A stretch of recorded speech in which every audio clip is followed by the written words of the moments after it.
রজমকৃত শয়তানের কবল থেকে আল্লাহ তাআলার কাছে আশ্রয় চাচ্ছি। আসসালামু আলাইকুম ওয়া রাহমাতুল্লাহ। আপনাদের উপরে আল্লাহ তাআলার রহমত বর্ষণ হোক, এটি আমি চাই। কোরআনের 9 নম্বর সূরা তাওবা এর 119 নম্বর আয়াতে আল্লাহ বলছেন, ইয়া আইয়ুহাল্লাযীনা আমানুত্তাকুল্লাহা ওয়া কুনু মা'আস সাদিকিন। হে মুমিনগণ, তোমরা আল্লাহকে ভয় করো এবং সত্যবাদীদের সাথে জীবন কাটাও, সত্যবাদীদের অন্তর্ভুক্ত হয়ে থাকো। এই যে একটি আয়াত, এই আয়াতের দৃষ্টিতে যদি আমরা মরহুম শেখ মুজিবুর রহমান সাহেবকে দেখি, তাহলে আমরা দেখতে পাই উনি মাজলুম জননেতা আব্দুল হামিদ খান ভাসানী সাহেবকে এত বেশি পছন্দ করতেন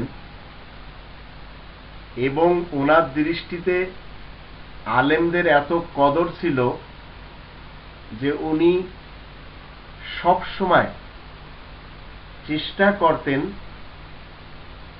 কিভাবে আলেমদেরকে সম্মান দেওয়া যায়, কিভাবে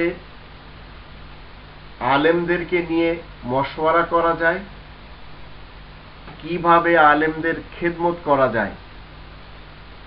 উনি মাজলুম জননেতাকে এত বেশি মানতেন যে উনি আব্দুল হামিদ খান ভাসানী সাহেবকে সব সময় গলা লাগাতেন, জড়াই ধরতেন।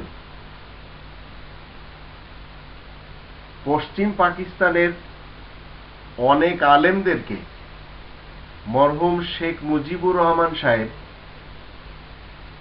খুব বেশি শ্রদ্ধা করতেন এবং তাদের কথা খুব কাছ থেকে শুনতেন।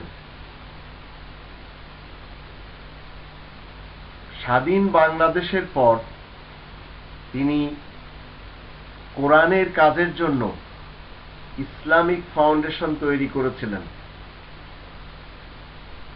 দেশ বিদেশ থেকে মানুষ বিশ্ব ইজতেমায় এসে কোরআনের কথা শুনবে, তার জন্য তিনি টুঙ্গীর ইজতেমার মাঠকে বরাদ্দ করে দিয়েছিলেন। আমাদের দেশ থেকে পুঁজিবাদী যারা, তাদেরকে তিনি চিরতরের জন্য চিরবিদায় দিয়েছিলেন। এই মানুষটি যখন আলেম উলামাদেরকে এত বেশি কদর করতেন, তো আমরা বাংলাদেশি সেবা পার্টির লোকেরা মরহুম শেখ মুজিবুর রহমান সাহেবের এই চরিত্রকে যদি ধরে রাখতে পারি, তাহলে অবশ্যই আমাদের উপকার হবে, তাতে কিঞ্চিত সন্দেহ নেই।